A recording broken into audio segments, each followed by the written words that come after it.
Hello, everyone. Good morning, good afternoon, good evening, whatever time it is, and wherever in the world you may be.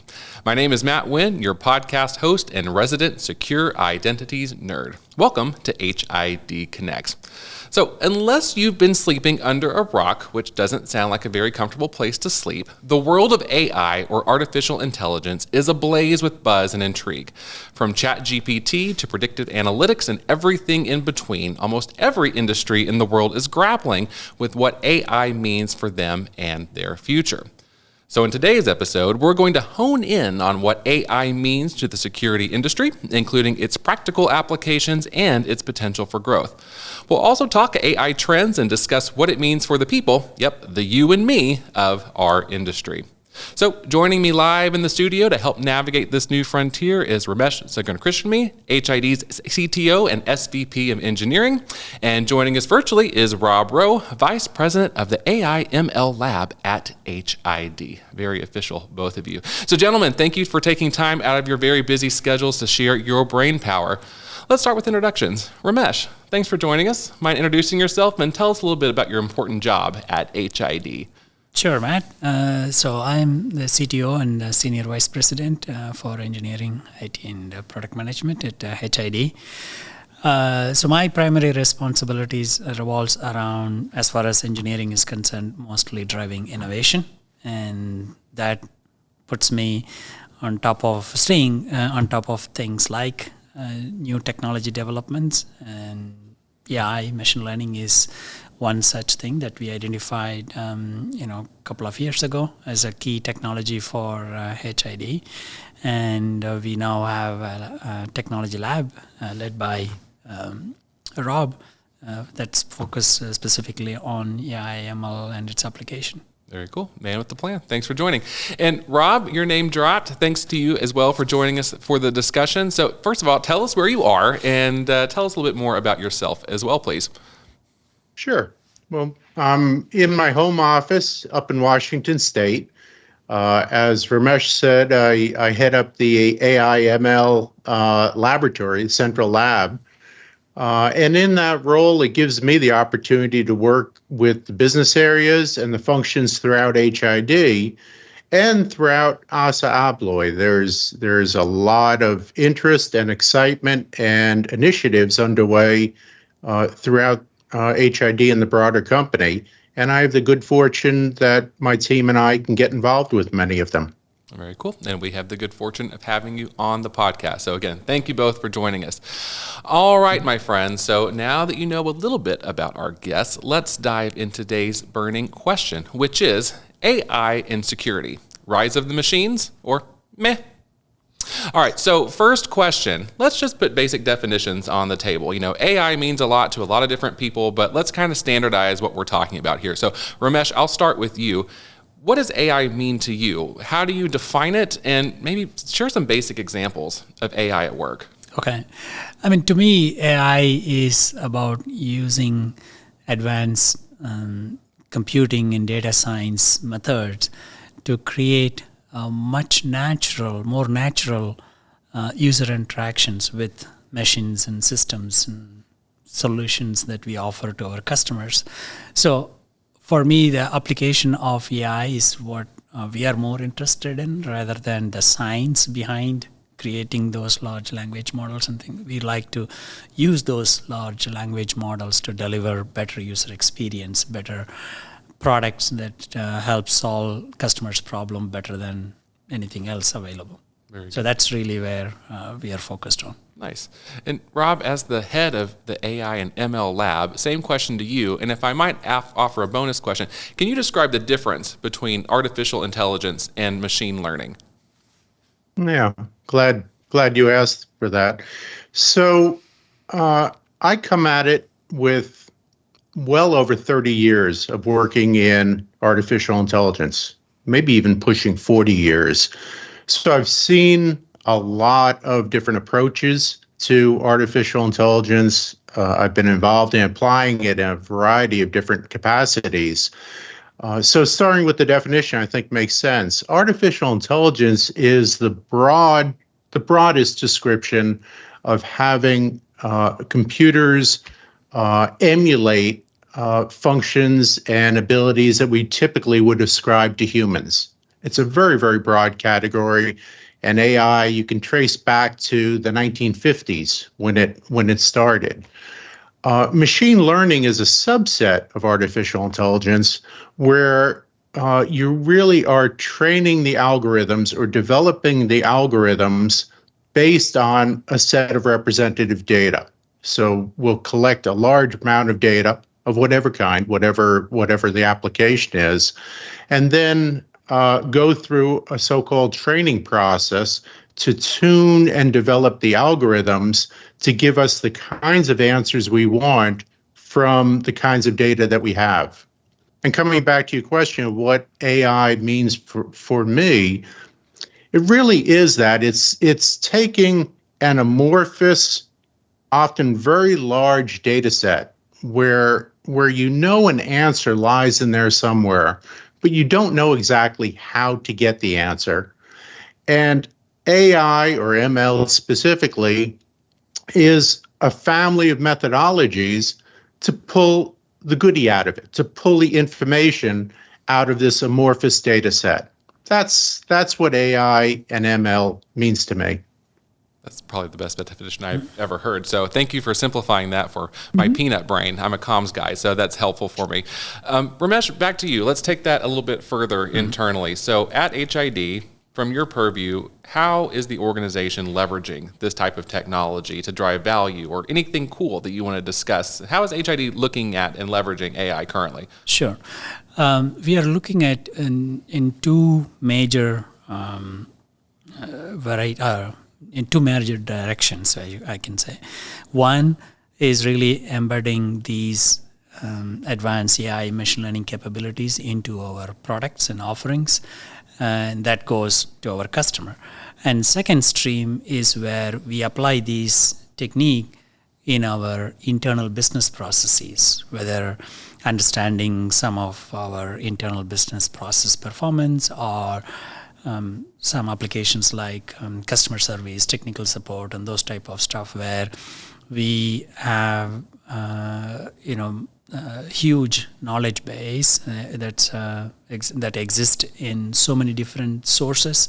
So using these large language model, we are able to bring them all together and then make it easily available for our customer support or technical support staff to respond to the customers, and eventually make these things readily available to the customer so that they can consume it directly.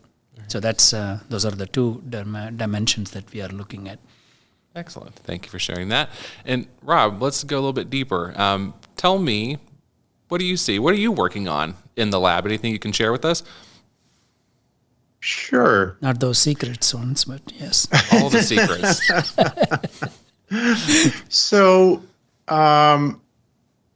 one area that is very, very active, of course, is the application of large language models, which is one type of AI, one type of ML. And many people have heard of ChatGPT. Google is just released what is now known as Gemini. It used to be known as Bard. And there are many other large language models that are able to communicate in ways that are very, very similar to humans. We're taking those large language models and applying them across a variety of different applications. As Ramesh said, one area that's very interesting is developing new user interfaces, where we're using a device or setting up a device becomes greatly simplified, being able to just talk to it and tell it what it is you want without going through some complex menu structure. Another area that's very, very active are chatbots or co-pilots, so that both internally and externally, people can find information much quicker. whether it's a customer who wants to get an answer to a technical question, or whether it's a technical support person who wants to give an answer to a customer more efficiently, more effectively. Chatbots are really, really useful, and that's another area of focus. Very nice. And Rob, I want to stick with you. I'd like to kind of expand out from the walls of HID out into the larger industry. So what are you seeing as some of the core ways that the security industry is currently using AI? And I say that because sometimes the security industry is a little bit slower than other industries to adopt this type of technology. So maybe a somewhat biased question. You're welcome to dispel that bias if it's unfair. But how are you seeing the security industry pick up this relatively new technology? I think I would take the opportunity to dispel the bias, as you said. Within the security industry, biometrics has been an aspect of technology that's been used for many years, decades, and that is perhaps one of the most visible applications of AI. It's a numeric AI or machine learning, but doing facial recognition, doing fingerprint sensing, being able to tell the difference between genuine samples and spoofs, that is all driven by very, very sophisticated machine learning algorithms. Another area that I think is quite common in the security industry is anomaly detection of various kinds, being able to detect threats or changes in behavior or in transaction characteristics. That is another manifestation of machine learning. So I think those are pillars that we as a security industry can build on and build around. And I see the application of AI and the new types of AI, again, like language models, just furthering that, making the user interface more convenient, easier to use, being able to deal with, say, initial use cases. If somebody doesn't know how to interact with a security system, being able to have a convenient interface to be able to give them guidance. These are the kind of areas that I think the security industry will further adopt and use AI. Very interesting. Ramesh, same question to you. Yeah, I would like to expand on what Rob mentioned. So when it comes to AI, people these days particularly jump into the large language model thanks to open AI, ChatGPT, and that made everybody so popular with those use cases. But I think the point that Rob was mentioning, the AI where we create a lot of models based on numerical data and use that to infer what's going on, whether it is inferring certain patterns like facial recognition or fingerprint, those type of stuff, and also inferring certain anomalies, right? So like threat detections and behavioral modeling and those type of stuff, which I think would change the way we look at the security landscape, right? Instead of constantly looking for all the normal things, now all of a sudden, if the edge devices has these AI capability, machine learning capability built into it, you would start looking for anomalies, not the regular ones, right? So it can change. It's a different paradigm altogether. So that's what I think will happen to the overall adoption of these type of technologies. And then the second one, the user experience part, the user interface part. There is also another dimension to it, which is localization, right? So we design products with certain customers' language in mind, but then when you translate that into a different language, different region, we simply do language to language translation. Whereas these large language models are capable of much more than just simple translation, right? So it would enable you to interact with a product that fits in the local custom, if you will, right? So how do you address the product? How do you ask certain things to happen, right? So you don't need to think in English and then say it in whatever the local language. You can simply say whatever you want to say in local language, and then the systems will start responding. And that's what I'm really hoping to happen out of this. I mean, that just really encapsulates the idea of intelligence as the AI piece, which is very cool. Speaking of cool, and I say this because I'm a giant nerd/geek, we recently finished our State of Identity Trends report, of which we surveyed over 2,600 end users and partners. And for the first time this year, we talked about artificial intelligence just to kind of get a lay of the land of what the industry might be thinking. So this is just kind of a, what do you think about this statistic? And Rob, I'll start with you. But the survey results from this report showed us that 22% of end users are currently using AI to optimize the accuracy of threat detection and prediction in security programs. So I guess initial reaction to the number of 22% as of 2024, the year, and kind of to your previous point, do you see that using AI and threat detection really is that most natural use case for the industry, at least at this point in time? Well, I think the 22% sounds reasonable to me, and it is a great use case. Absolutely, it's a great use case. AI in security industry is an interesting topic area because it's necessarily a cat and mouse game. You know, as the good guys adopt AI and bring more power to bear on whatever the security infrastructure is that they're focused on, the bad guys invariably have access to similar AI tools. They up their game, and then the security folks need to up their game. So it's a back and forth iterative process. But AI certainly fits extremely well within the security confines, for sure.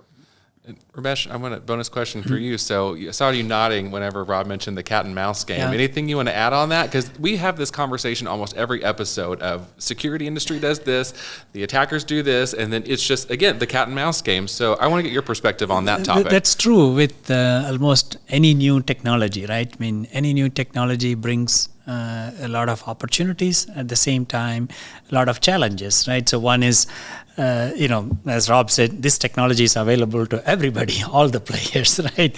The bad actors, the good actors, everybody, right? So that's the reality of any technology adoption. So we need to always keep in mind what are the shortcomings and challenges and build solutions around that. And then it's also an area where the technology is changing quite rapidly. So it's not that, okay, you just develop like a traditional product and then forget it, right? You need to constantly stay on top of it, keep it updated, and because security is an evolving thing. I mean, when you launch a product, yeah, of course, you test and make sure it's as secure as possible. But tomorrow, a new threat model, new threat vector comes in, and then you respond to it, right? So this type of things I expect to happen a lot more when you adapt newer technologies, which is, in its early stage of development. So.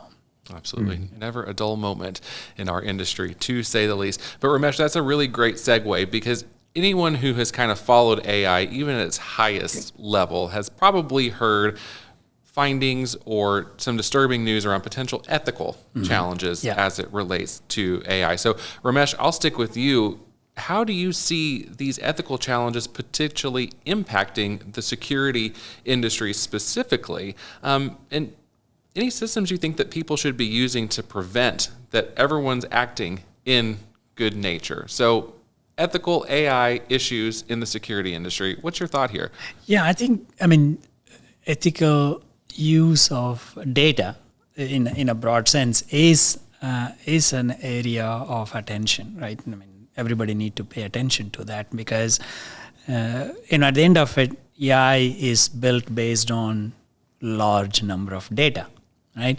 And that data comes from certain sources, and depending on how wide that sources are, the data can have certain inherent biases towards certain characteristics or certain attributes of what you are looking for, right? So we need to keep that in mind when we use these AI-enabled systems for decision making, because while it's a good tool, we also need to keep in mind that, okay, it is built based on data that may not represent the universe, right? So that's a thing that we need to really stay on top of it. So use it as a guide and then make your own judgment. Very good. I mean, data generated by humans and then interpreted by machines will then reflect the biases of the humans who generated the data. So loud and clear on that. Rob, I think this is a super important topic. So exact same question to you. Ethical challenges in AI as it relates to our industry that we know and love so much. Well, I think building on what Ramesh said, certainly, ethical use of data so that data is used for the purpose that people who generated the data intended is very, very important. And the biases, as Ramesh mentioned, very, very important. One aspect that relates to all of this is the regulatory environment that recognizes these things. And that's very dynamic. It's very variable from region to region to region. So I would say that regulatory environment complexity is another challenge that we in the security industry have to be able to meet now and in the anticipated future. So there's a lot of forecasting in trying to figure out where the regulations are going in different regions that we're interested in for business purposes. So it's an added complexity. And Rob, I'm going to carry on that, and this is 100% Rob's opinion. Do you feel as if the AI technology is driving legislation, or do you think legislation would be driving AI technology? Who's in front here? Well, typically, and again, it's my own opinion, but typically legislation lags technology. And as Ramesh said, in this space in particular, technology is moving so fast. The regulators across different parts of the world are trying to keep up, but it's really, really difficult to anticipate next year's technology. Yeah. Well, actually, I want to add one other piece related to that. I mean, not just for the regulatory aspect of it, which is often lagging, but also to our earlier point about ethical aspect of it. It calls for a very robust data governance in the organization, right? Because at the end of the day, the source from where we collect the data is important, but also collecting it for certain specific purpose and making that source aware that, okay, we are collecting so-and-so data and we are going to use it. But at the same time, you do not know what are the possible future use cases, right? So you tend to collect more data than what you need for a particular use case in front of you. But the thing is, how do you ensure that that data is not misused? That's where a robust governance needs to be put in place. I mean, how do we collect the data? How do we maintain the data? How do we discard the data? And when if we found some anomalies later, how do we go back and adjust the model so that the model continues to evolve and all of that? So ability to go back into our install base and update the models as the new better data sources are available is very, very critical in this case. So that's the only way to stay relevant. Always be optimizing. Yes. Yeah, man, cat and mouse game in that regard too. That's a lot. Well, cool. Speaking of cool, let's branch out a little bit. Let's look at AI in general. And again, I say this as a nerd, but what have y'all seen that's cool in AI lately? Rob, have there been any new stories or developments that have kind of perked your interest as of late in this world?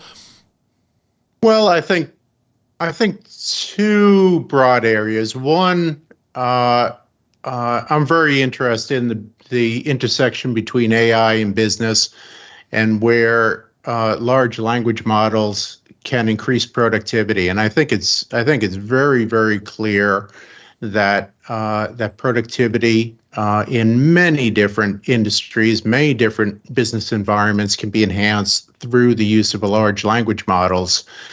the number of, or the fraction of working population that'll be affected by large language models can be debated, but I don't think anyone would debate that's going to affect many people in one way or another. So I think that's a very interesting area. The other one that I find fascinating is so-called multi-agent large language models, where typically people today interacting with ChatGPT or some other language model would have a one-on-one communication with the model. So a question answer back and forth, perhaps, but it's basically two entities communicating with each other, the language model and the person. With multi-agent formulations, you now have a language model that assumes a certain persona, a certain characteristic. Another directive to a language model is to assume a different persona.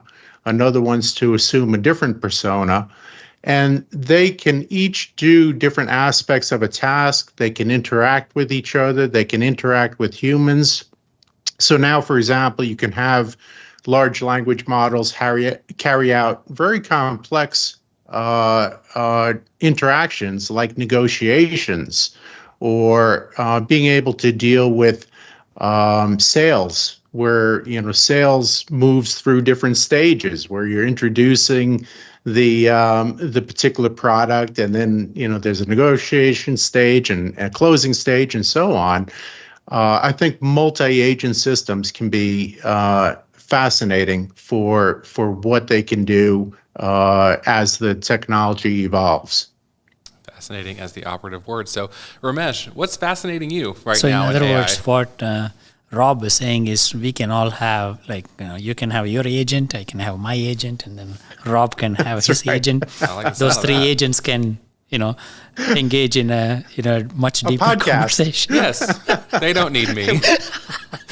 I'm not needed. No, just kidding. New agent. So I need to keep a job. I have a mortgage, Ramesh. But what is fascinating you right now in AI? Yeah, recently I was had an opportunity to visit CES, and one thing that caught my attention was there was AI either before something, a word, or AI right after that word. I mean, AI-based driving, AI-based sleeping solution, AI-based, that, AI-based this. I mean, it was so fascinating to see that AI got into everything. It's so pervasive. Maybe in some cases it is overused, as you might see with newer technologies, it's used to hype a little bit.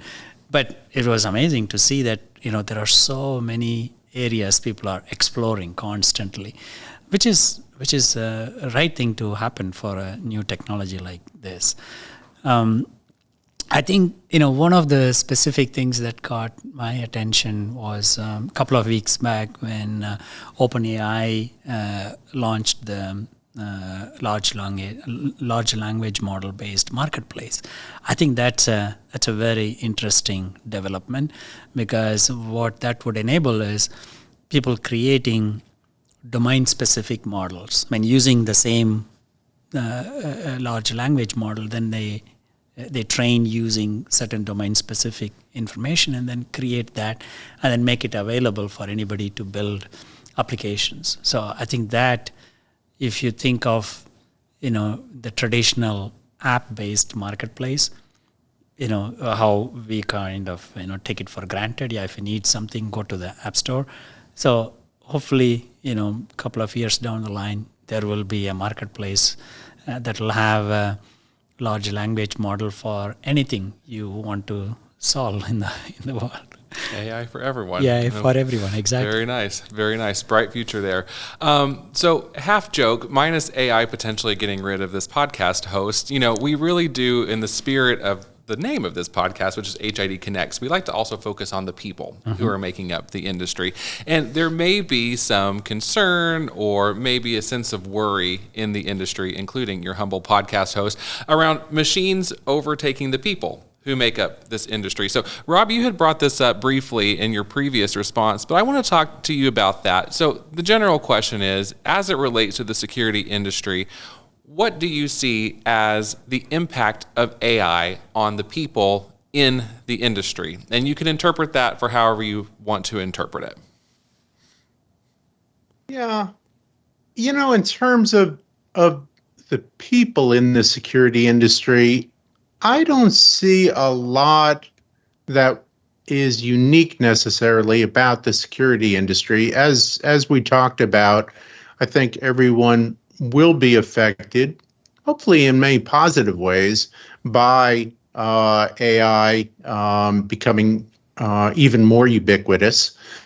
But the only aspect I can think of perhaps in the security industry is the melding of robotics with AI, and now you have maybe robotic sentries, and you have that mobility that today you really don't have. So that can certainly have security specific ramifications. But otherwise, I think people in our industry are going to be affected in similar ways as many other industries. Fair enough. Ramesh, more pointed question. Do you believe that with the rise of AI that potential jobs could be lost in the industry? Do you foresee any machines taking over the roles of people? What do you see as the balance in the future? As far as the security industry is concerned? Correct. I think, security industry is people-intensive industry. It has a lot of interaction with people because, after all, you're trying to secure a place, a people, or a thing, right? So there is a lot of dimension where you need to have a constant interaction with people. So I don't think it will eliminate people, but it will certainly help people to be more productive and less chances of errors and identifying risks upfront before it occurs, right? So that's really what I see as a benefit, rather than being always reactive after an event has happened. Yeah, I can help our customers to recognize certain pattern that might lead to a crisis down the line. So that's really what I see. Very good. So less rise of the machines and more helping from the machines. Exactly. Very good. I like that. Okay, so let's shift gears a little bit and kind of continuing on the focus on the future. So again, pulling out my nerd hat with some additional research from our latest trends report. 35% of surveyed end users said that they will be testing or implementing some sort of AI capability in the next 3 to 5 years. So Rob, what do you see for AI in the security industry in the next 3 to 5 years? Look into your crystal ball for us. Well, first 35% in the next 3 to 5 years strikes me as low. I suspect it'll be a greater percent when all's said and done. Again, I think the security industry, like many industries, will have AI permeating internal functions. I think that's clear that will happen. Increasing productivity, increasing throughput and output. I do think what we talked about earlier will also come about.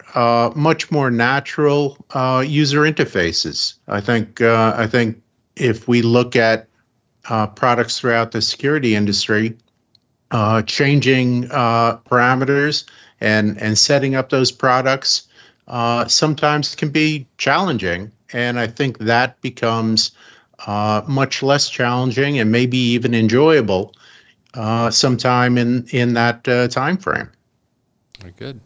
Ramesh, same question to you. 3 to 5 years, what's your prediction? Yeah, I think it'll be much more than 35% because maybe people are explicitly looking at AI something, but they may not even realize that some of the products that we have today already has those capabilities, so they may not even notice it. That may be the reason, but I think it'll be much more than 35% because it's going to be integral part of so many things that we interact with in the world, not just in the security perspective, but even otherwise, right? So when it is so pervasive, it'll be, if you're not part of it, you will feel left out. Yeah, right. So for that reason, I really expect that percentage will be very high. AI will become ubiquitous. Noted. Very good. All right, gentlemen. So we end each episode by asking the question, which is the title of the episode. And the question for today's episode, Rob, we'll start with you. When it comes to AI and security, is the rise of the machines a big deal or just meh?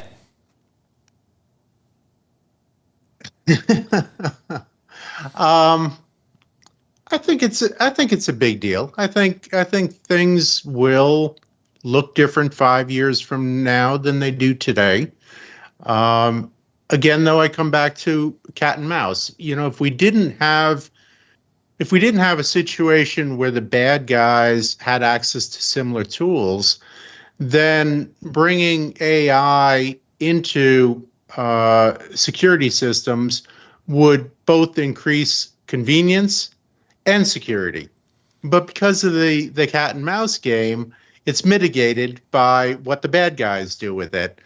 But however that plays out, I think it'll be a different landscape in 5 years for sure. All right, Ramesh. Rob said it's a big deal. What camp are you in? Big deal or meh?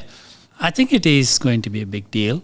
But at the same time, you need to recognize that not everything needs to be super high sensitive applications, right? So while this will transform the security industry in a big way, an overall context, there will still be things that will continue the way it is because the return on investment may not be that much, right? So until the economic factors scales up to that point, there will always be applications that may not fully leverage this, but overall, it's going to be a big deal that will transform the security industry. Very good. Very good. Well, gentlemen, thank you both very much for your insights here. I may ChatGPT my next round of podcast episode questions, and we'll see how those turn out. But 3 humans did pretty good for today. So you can use some agents, right? So yeah, exactly. My one-to-one agent. New me. Awesome. But again, thank you both. Really appreciate your insights here.